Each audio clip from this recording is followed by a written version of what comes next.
Pratima, thank you very much for making the time. Things working from home and everything. But thanks for the introduction, Yash. Go ahead.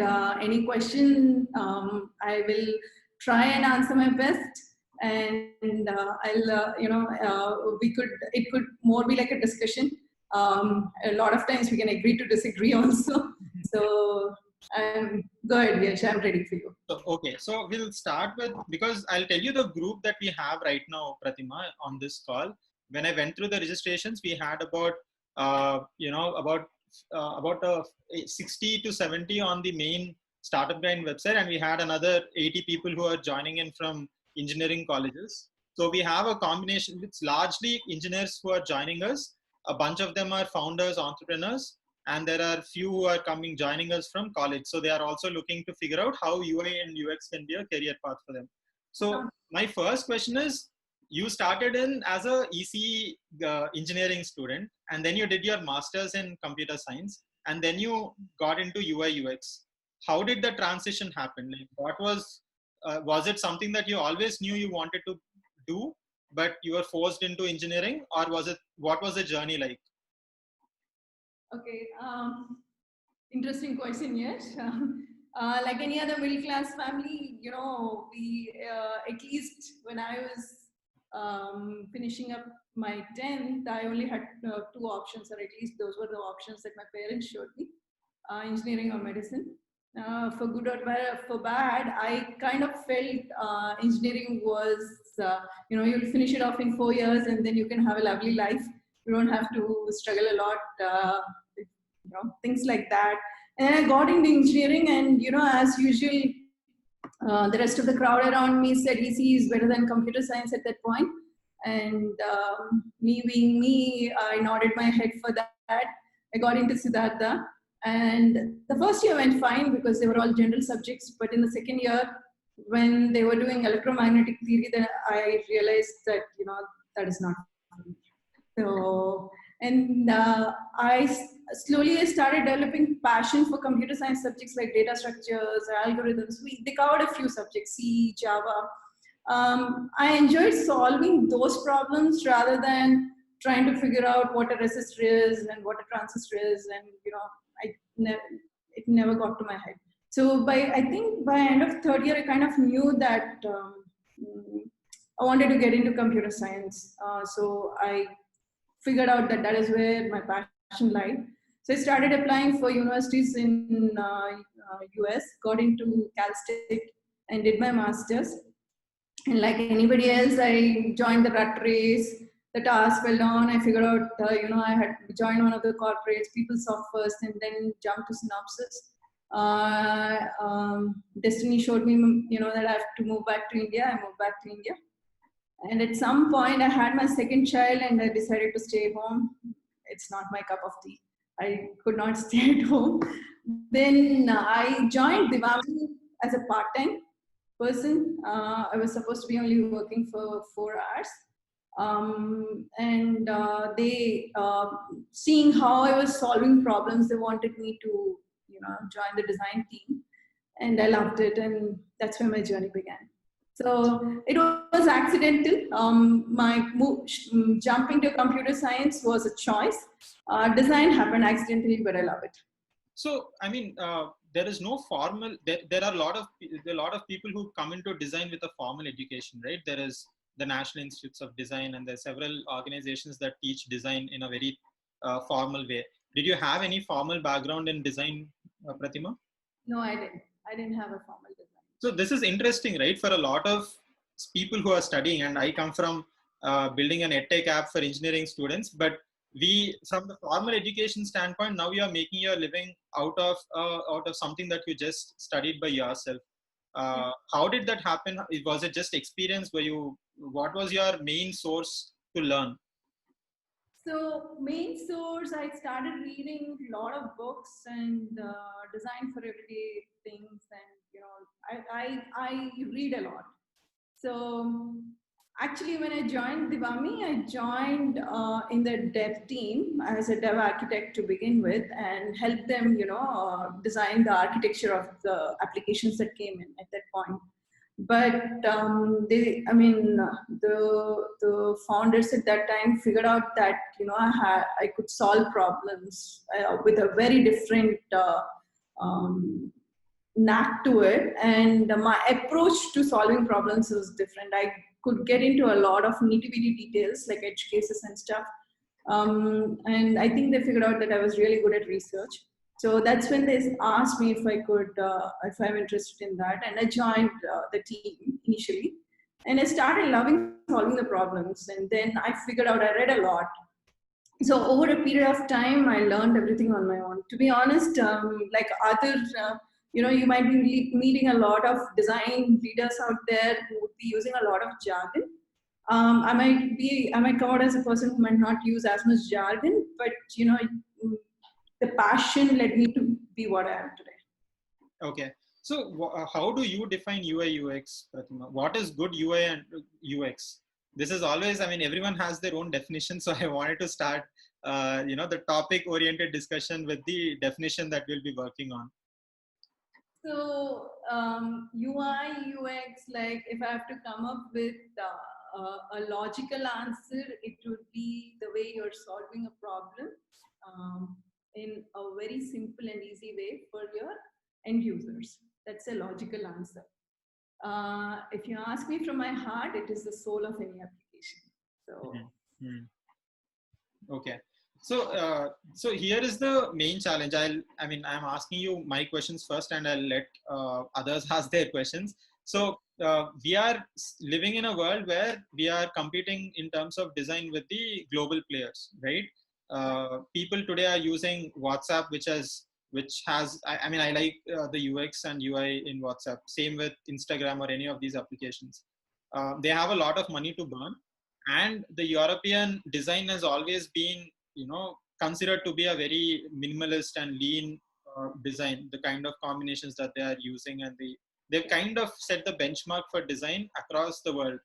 So if I'm a startup guy, right? If I'm building a website for the first time, what should be my approach in creating a UI and a UX experience that is at par with any of the global players, at least to begin with?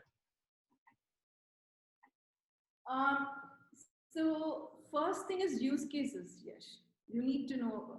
Even before use cases, you need to know who your target audience are. When it comes to big players, right? They have that feasibility to be able to. They have a bigger gamut of target audience. They try to build their products in such a way that it is easily adjustable to different types of audience. But when we are a startup, we need to know, we need to know our niche target audience. We should not focus on everybody and anybody. That is something that I always see, that when you start as a startup, you are also trying to focus on a lot of people. With that, what happens is a lot of feature creep in happen. There's a lot more features we start including into, and then at some point, right, we lose the essence of the application. So if you ask me, your target audience, deciding who the target audience are to begin with for the next 1 year, and then in the next 3 years, next 5 years. So your vision should be very clear as to how you want to progress. It could be geographical, or it could be a subset of your audience. So if we begin there, if we begin our journey there, then we can define the use cases, right? What are the use cases, or what's the need of that target audience? Let me put it as a need, right? And then if we get our market research right, where we actually understand their need, and if our idea is above and beyond their need, then we are in a safe zone, right? At least we know there is a need out there, and we have to solve the problem for them. I would always start there. Then once we understand the need, it's important for us to break it into use cases. And in use cases, we also have to understand if you want to move towards POC, proof of concept, because are we going to investors, or where are we heading with this, right? If you have a proof of concept, it'll help you explain your idea to people. Whereas the second route I've seen people take is minimum viable product. You build the product so that people can experience it. So the journey, figuring out your target audience, use cases, the need and the use cases is common across all startups, right? But then from there, the route breaks into either you want to do a proof of concept or an MVP. And once you have an MVP, if you take it out for market and then check it out, or you do a POC and take it to your investors, you will get a sense of whether we are in the right direction or not. So, and in other words, right, this is kind of lean approach. A lot of people are talking about it. But if I have to break it down into steps like that, that is what I would say is important for every startup. Isn't again, this is a question that keeps coming up. How do you know that your design is working? So this is what I keep telling people. Whenever we design, as long as the stakeholders, are not dissatisfied and the users don't give negative comments, your design is working. Nobody is going to sit and appreciate you and say that, oh, design is fantastic, right? But however, if they are finding a problem in it, like, they say, oh, I'm supposed to find something here and I'm not finding it. That means that we didn't address the use case. Or if somebody comments like, this color is very jarring on my eye, that means that the design didn't satisfy them. So that's where you stand. And usually when it comes to user experience, right, if you get it right, it solves most of the people's problems. I mean, like if the flows are simple, it satisfies about 70-80% of the,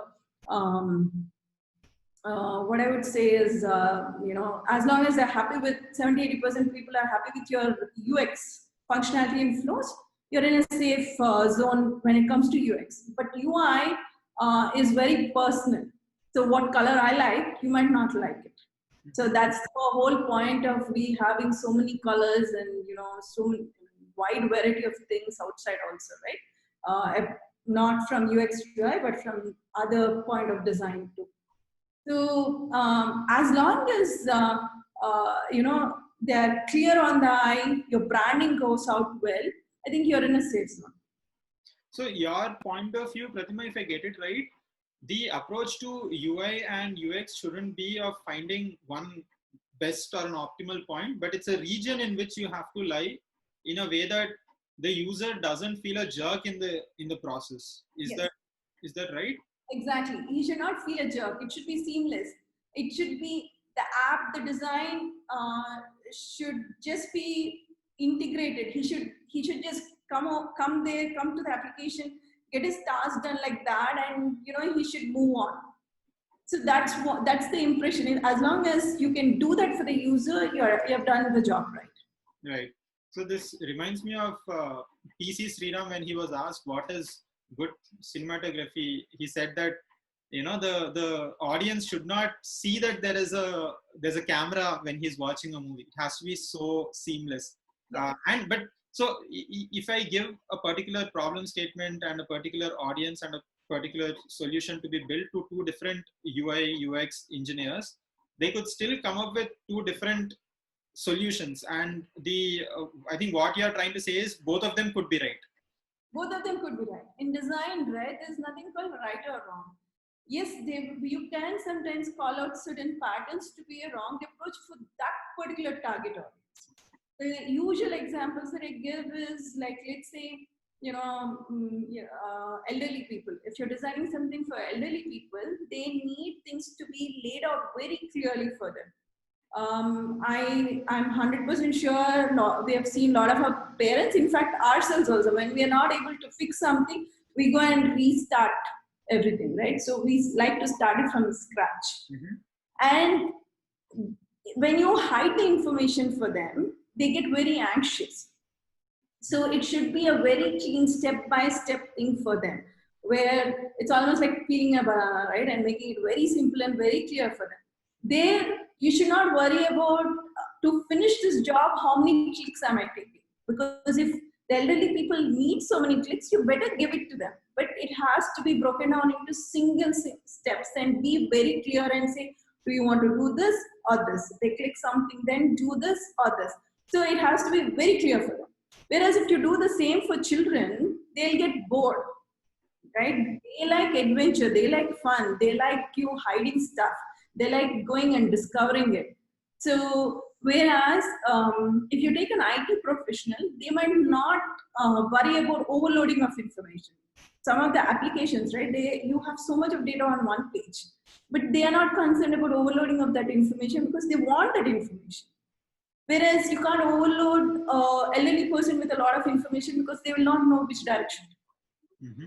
So any design pattern that you're selecting, any designer, they try to understand the target audience first. Very, very important to understand the target audience.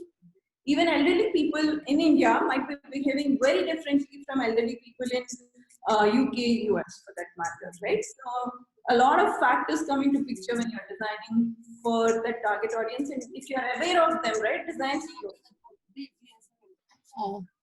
So everybody, if you have any questions, keep typing it in. We will start picking up one after the other. One other question, Pratima, is on. So what is you use a lot of apps on a day in day out basis, right? What is a good app that you would recommend? I mean, something where you feel, wow, these guys have really cracked, pretty well a particular problem. Yes, I probably don't have an answer for that because I have a critique side. So especially because I'm in a design field, I find faults in every app. Okay. I barely use any app because I always find faults in it. So okay. So if you have to, what is wrong with WhatsApp? What is wrong with WhatsApp? Man, there is a lot wrong with. Just two things that you feel are wrong in WhatsApp. So when we talk to few of the designers, this is a typical question that we ask, right? So I mean, I am a big fan of WhatsApp. The double ticks, them turning into blue, the single tick comes in first, and then you have typing, then you have online. There's a lot of real-time feeling that you kind of see that, okay, this guy is thinking, this guy is typing, right? So there's a huge engagement that gets built up because of it. So when you say that, so I'm thinking what else can happen in WhatsApp that can make it better?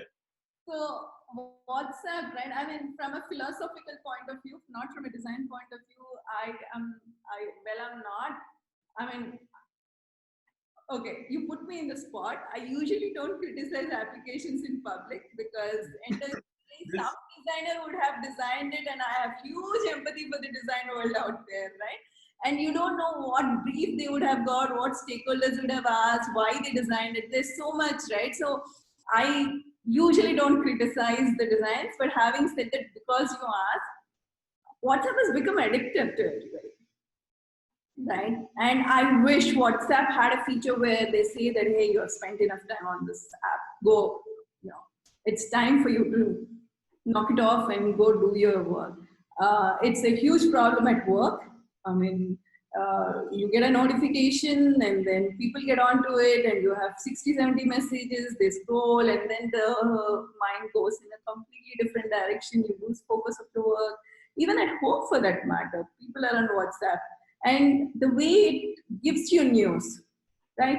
It is positive news, negative news. You don't know what news that you are getting. There's no caution before the news. Whereas generally in an email, you have a subject which actually defines, which cautions you about the news, right?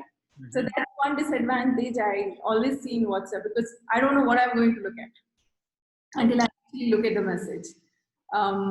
The second thing that I've seen is people stalk people on WhatsApp. I've read the message. Yeah, I've read the message, but I've not responded to you, and I get upset with you. Okay. Right?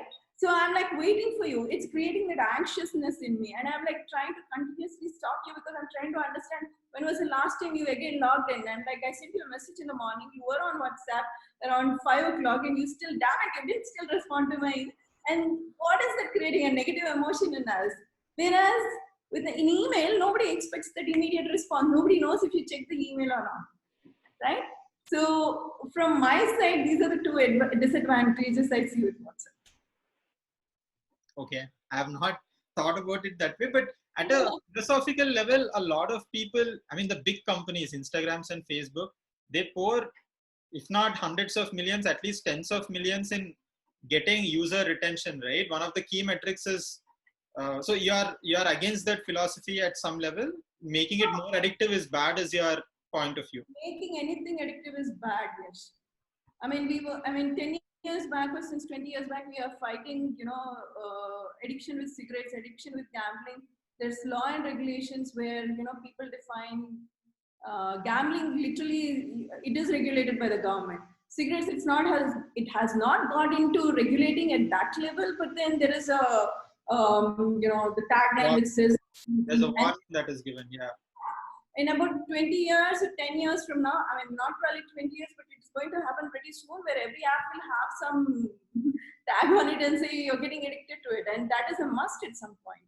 I completely agree with you, because TikTok, the numbers are so ridiculously large. I mean, they spend hours and hours on an average. And there was also a claim that Chinese created TikTok so that the world's productivity can go down or something like that, right? So I see. I think sustainable UX, like you said, in a form from a user perspective, so that they don't, splurge on it, or they don't get too addictive, could probably become a very futuristic form in which UI UX motivations could lead to. Yeah.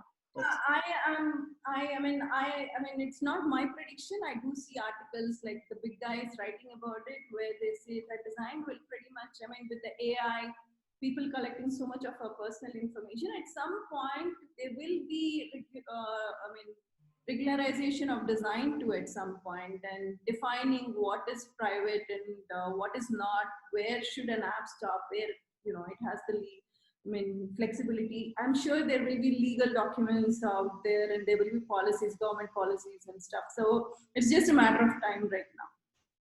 Cool. We will take questions, Pratima. So the first question is, it's from Setu Goyal. Any guidance on targeting the millennials? What kind of persona or experience do you think they seek, considering the limited attention span?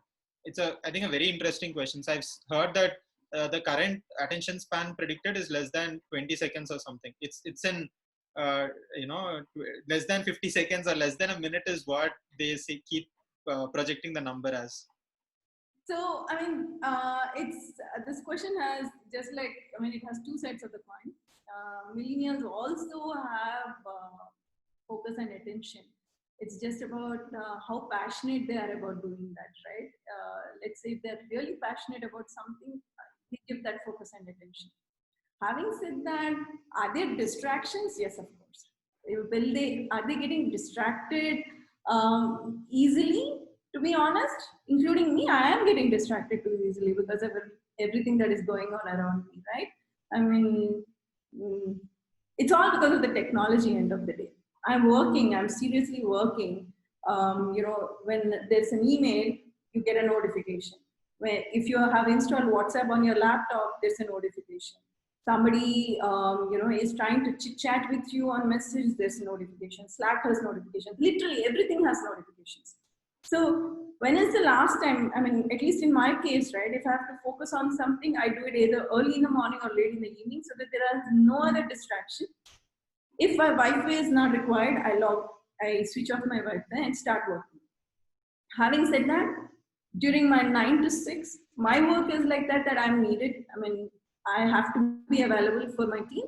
So I have a lot of distractions. So if there is a work that doesn't require distractions, or there should not be distractions, then you need to pick that peak time of yours where you could work also. Now, coming back to the question of millennials, what they love, they have too much of everything, right? Sorry to say this, I have children too, so, but they have too much of everything. They ask for something, it's there. As parents, or, I wouldn't generalize it for everybody, but even if you're coming from a middle class, lower middle class, smartphone has become essential for them, right? Yeah, I know people who spend 10,000 on a smartphone because it became an essential for them. The technology became an essential for them. I know people who have taken loan and bought laptops because a laptop has become an essential for them.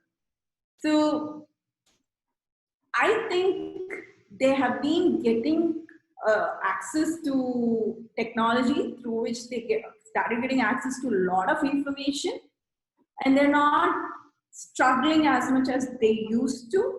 So because when something comes easy to you, you value it less. And then because you value it less, your interest in that is less. And because the interest is in less, you kind of can get distracted very easily. Now, how do you design for people like that? You need engagement. You need to keep them engaged continuously. That is one of the reasons gamification, micro interactions, these have become very popular for that very reason, because whatever they're looking at, if they're looking at an application, either on a laptop or on a phone, a small thing outside should not distract them. That means that you need to grab their attention for that time. In order to grab that attention, you need to engage them, and you need to figure out how to engage them on the application. So micro interactions are simple things that keep engaging people. And then if you can gamify a few things, that will be good. Or to be honest, more than these are superficial things, right? But if the core of the app is engaging enough, they usually spend time. Like for example, Instagram. I know people who spend hours on Instagram. I know people who spend hours on Facebook. The reason is the content is engaging. What is engaging to them? It's not the blue color of the Facebook. It's not the the whiteness or the gradients in Instagram. It's the content that is engaging them. They're looking at what other people are thinking or doing and how happy they are, and you're lost in that world, and you wish a lot of times, oh, I wish I was at that place, oh, I wish I was like her or like him, things like that, right? So that engages. If you ask me on a banking application, how will I keep them engaging? The use case itself will keep them engaging, right? Because I want to make sure that they are actually transferring the money to the right account. So they will not be focused. So as long as the content end of the day is the core for them, and small things like this, micro interactions and other things can, give that a little topping on the cake. Cool. The next question is from Sai Sham Appanagari. Any accessibility checklist for design or publishing a design? When you say accessibility checklist for design, see, there is a process that you have to follow, and there are certain steps that you have to follow. Figuring out your target audience, the personas, then use cases, your IA. Then before you start your designs, you need to understand what is the USP of the application, unique selling point, and prioritize the features. And based on the priority, you literally have to take every flow, and in that flow, how you can break that flow into multiple pages, and on each page, what should come, information, and then prioritization of that information, and what you think is overload versus what you think is giving less information, and what is right information, just about right. You need to gauge that, and then once you have the information, you prioritize it, and then the creative brains, if you can bring in your creativity and figure out how you can represent it a little differently from the rest of the folks you're with. Okay. Sham, I think that probably answers your question. If you have a follow-up question, please type it in. The next question is from Shravani. What we should learn first to become a designer? I think it's a very relevant question. What is it that, everyone needs to know some basics of UI, UX, in my opinion, especially if they are an entrepreneur and if there's a tech product that is outside. Where do we start? Is there a blog that we should refer, or is there a basic book that we can read? What is your suggestion? Observe people. Okay. Start there first. Because if you don't understand the people who you are designing for, it doesn't matter, right? I take some stupid examples sometimes to exaggerate things for my team. And I really say stupid stuff just so that, it remains in our heads forever. One of the examples that I take is you're trying to buy a gift for your mom, and your mom usually wears a sari. And for birthday, just to, surprise her, you can't buy her a skirt and a top. You will get a thappad milega, right? Instead of surprising, you will get the surprise. Why? Because you need to understand what she wants. If you don't understand what she wants, then design doesn't matter anymore. So for me, I think I observe people. I observe people a lot. I try to understand. I empathize with them. It's not just about observing, right? I try to empathize with them. And every time, I actually don't use a lot of apps, but anytime anybody is using an application, I observe their facial, what are the feelings. And just by observing their face, you will understand, if they're frustrated, if they're angry, or if they're happy, or they're under stress and stuff, right? So I would say first observe people. That is logical answer. But where do I start reading about designing? As long as you understand the process of design, so you need to understand the process of design, because if you want to get a job, you have to understand the process of design. If you're not from a design background like me, I would say take an application, any application, like for example, Uber, and go figure out, who are they targeting, and what are the primary workflows, and then see where is it breaking. I'll give you a few examples even on Uber, right? When will people start using Uber? When they have to book a cab.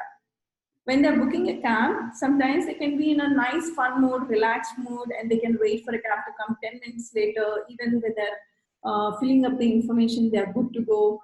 And, all the options, I mean, because my mind is at peace, I'm at peace. Let's say I got an emergency call saying that somebody's, in hospital, and I'm trying to book a cab. Put yourself into that scenario and start using Uber.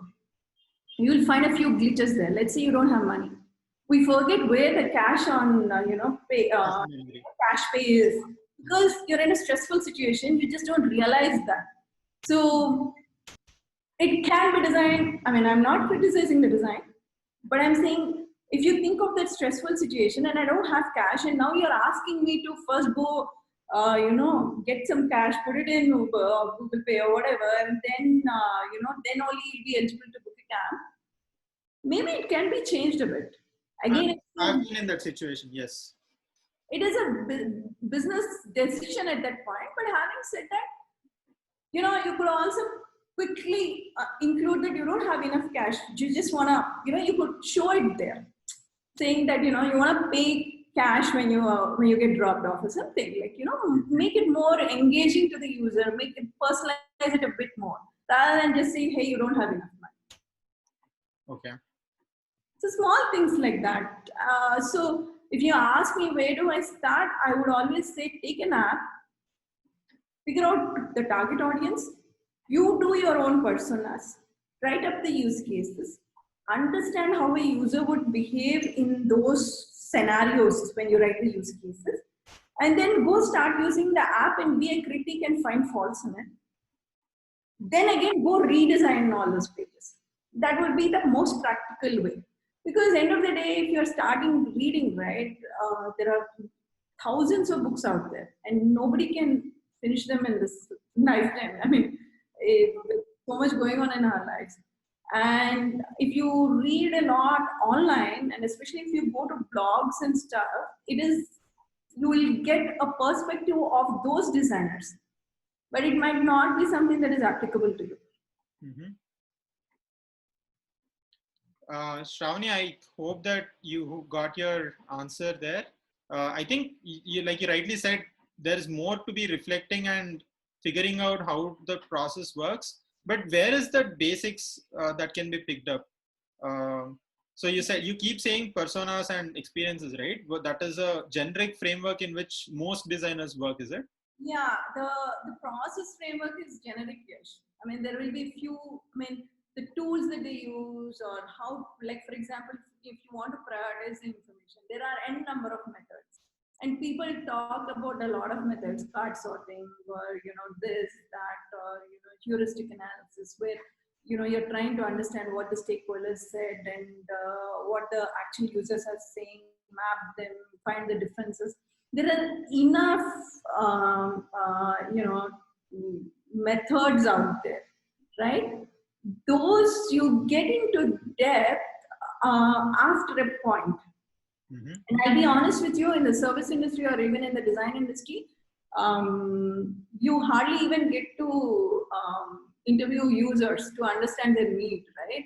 So that's the world we are in right now, because everybody is running after deadlines and everybody has targets and everybody has budget problems. So if I have to interview users, I would need at least a week to be doing that, and that will cost money, right? End of the day, everything costs money. So we are all running on budget and timelines. So with practical experiences, I've seen that, you know, reading by itself doesn't help, nor all these methodologies that the world talks about. It also doesn't help if you are getting into the actual industry of this.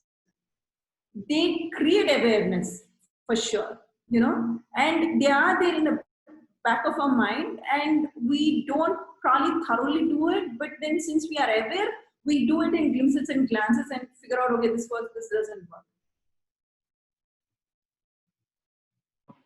Apurv, you can unmute and ask your question.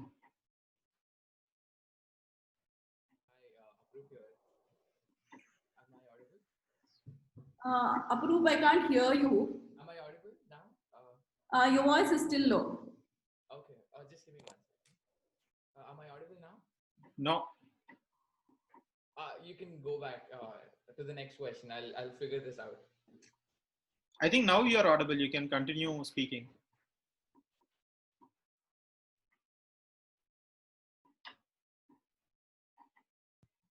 Okay, let's go to the next question then. We have a question from Vinay Pratima. Just want to know how UX is different from UI. I think a very fundamental question. I just have a basic idea. Could you please explain from your experience viewpoint its application in real-time engineering? And do you think it is a good option for a BI developer with 3 to 4 years of experience to move to an UI UX development domain? So it's a two-part question.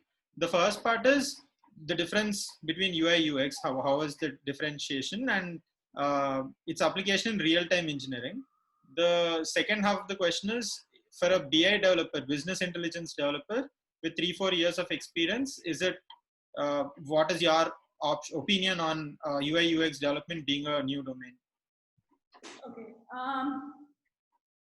So I always say, I mean, I'm sure a lot of people also say that, which is if UX is the skeleton, then UI is, you know, the body, I mean, the muscle and whatever, right? So it's the look and feel. UX makes sure that whatever the user wants to do on that particular application can be done in a jiffy, like that. So if he is coming here, like on a bank application, he could come to either add a new account or transfer money or check if money got deposited or just check how much money he has in the bank, right? These could be the top main 4 use cases, right? As soon as the user comes in, if all 4 of them can be done very cleanly and simply, and he has all the options readily available for him, right? Then your UX is done easily, smoothly. Like for example, banking application, as if considering these 4 things, if you could show the summary as soon as I log in and say, hey, your bank account has this much, then one of the use cases has been resolved immediately. If he has an additional question on why is the amount so less? So especially if you're, and also technologically, you know, naive people are the other set of people whom we consider as disabled. Like disabled word is generally used, but these are the 4 things we have to keep in consideration. If you know your target audience and if you know that, you know, their language is a barrier for them, then you better enable the language all that they are comfortable with, or even including the slang for that matter on the application. That definitely has to be taken care of if they have language as a barrier. Now, if they have eye, like, you know, when I say eye disability, it could range from elderly people who can't read smaller fonts to being completely blind, right? And there's a lot of research going on as to how to enable blind people to start using mobile applications. There is a lot of research, you can read about it. Nothing has become concrete yet. There is heat, they're using heat. They're also trying to imitate the feel on the mobile. I mean, there's a lot of research. So, if we get into that, there's a lot we could talk about. Because of the time,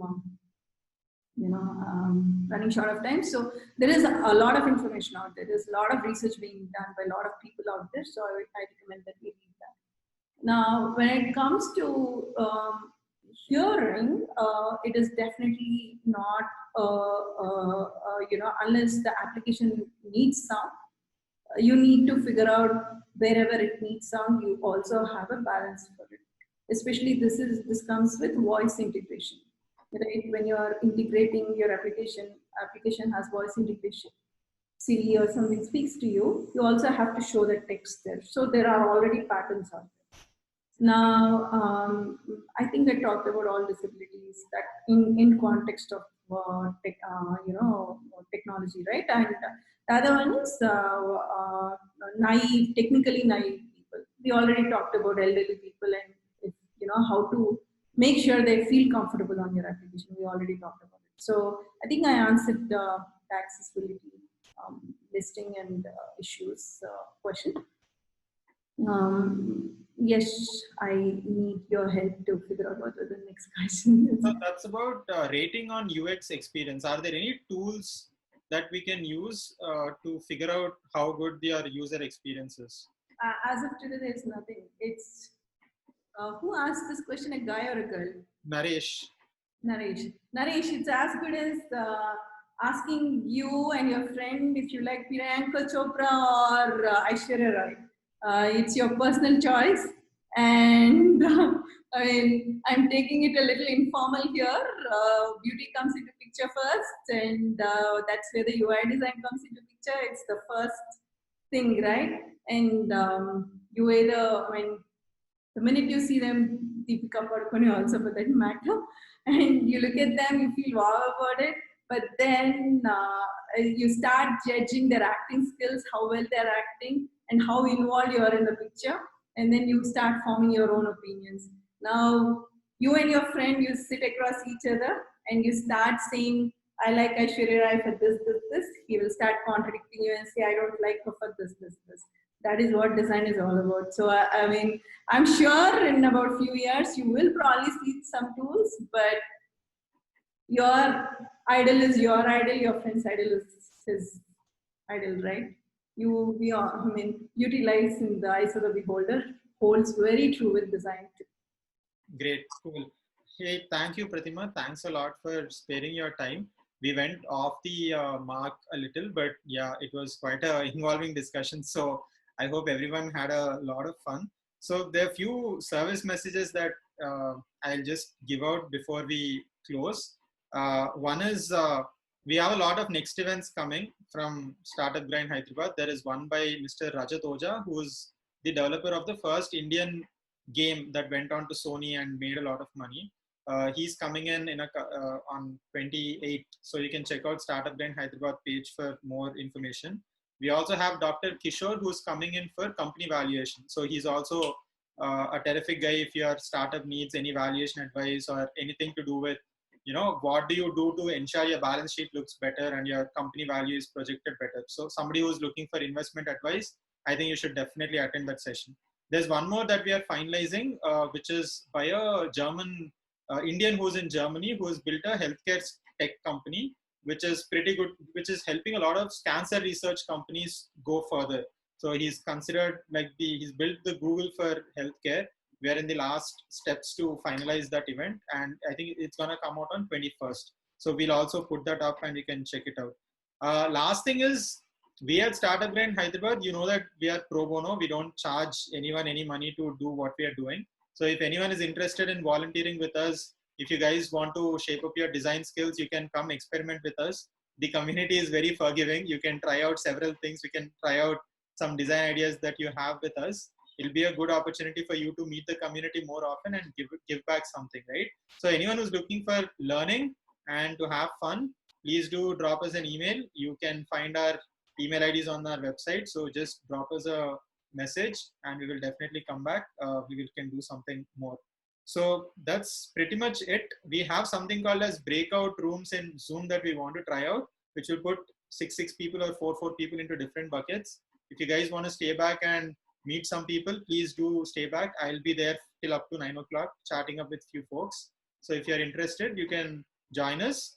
But for the rest of us who are going to drop off because of other commitments, good night. Thank you very much. Once again, thanks a lot, Pratima. It's been amazing to have you on this. We've been talking for a long time, but I wanted to have this conversation and get everyone also on the same page. So thanks a lot for giving out your time. Thank you. It was, I mean, I enjoyed the entire questionnaire and hope my answers did make some sense, and they, even if I could inspire a few people to consider design, that'd be great. Awesome. Thank you. Thank you. Bye, guys. Thank you all.